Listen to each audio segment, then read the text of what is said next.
wispy beard.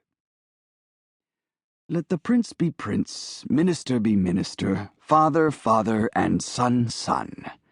So it is written," he said. The royal fingers kneaded an elaborate bronze chalice, and a serving boy, unnoticed, carefully poured more wine. "They are all men. Men die. But I am different. The Son of Heaven.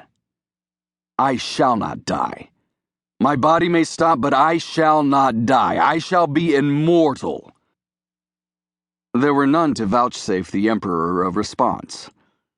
The eldest scholar folded his hands around the cane and stared out over the exquisite royal city, where 5 palaces and 50 temples drowsed in the summer sun. "I have heard the criticism of the scholars," the emperor said.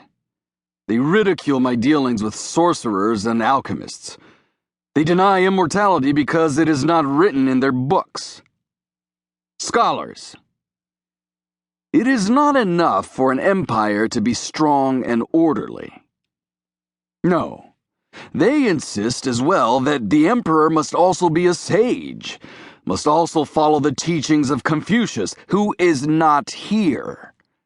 The eldest scholar replied softly, as though rebuking a child.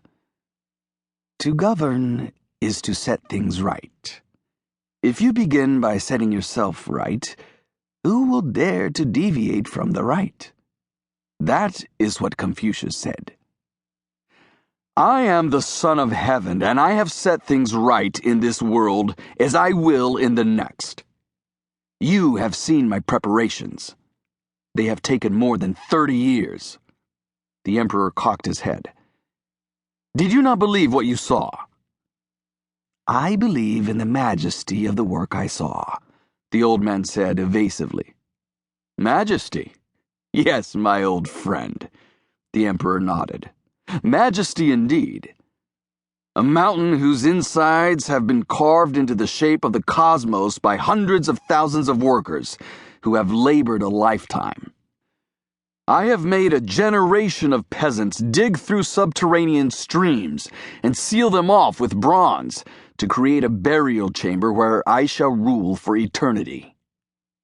Palaces, pavilions with fine vessels, jewels, stones, and rarities.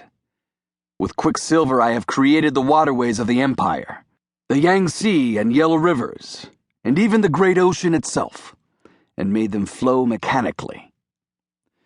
Perfect models. And above I have depicted the heavenly constellations, and below the geography of the earth. All this you have seen?" "Yes," the old scholar answered. "And the vaults?" "Yes." "Majestic, would you say? Large vaults surrounding the mountain, filled with clay soldiers, thousands of them, infantry, archers, charioteers, and generals, each carrying a real weapon." The emperor's eyes flashed. "Your celestial army," the scholar said. "It will protect my perpetual reign." The emperor emptied his cup. "And having seen my tomb and my army, scholars, can you still deny my immortality?" There was a long pause then. Every eye was riveted on the small group of scholars before the throne. After the pause, the eldest replied, "Ideas like Confucius are immortal.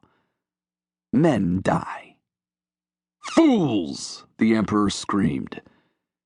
The next day, 460 wise men, gathered from all corners of the empire to assay the emperor's immortality, were made to watch as soldiers burned their books.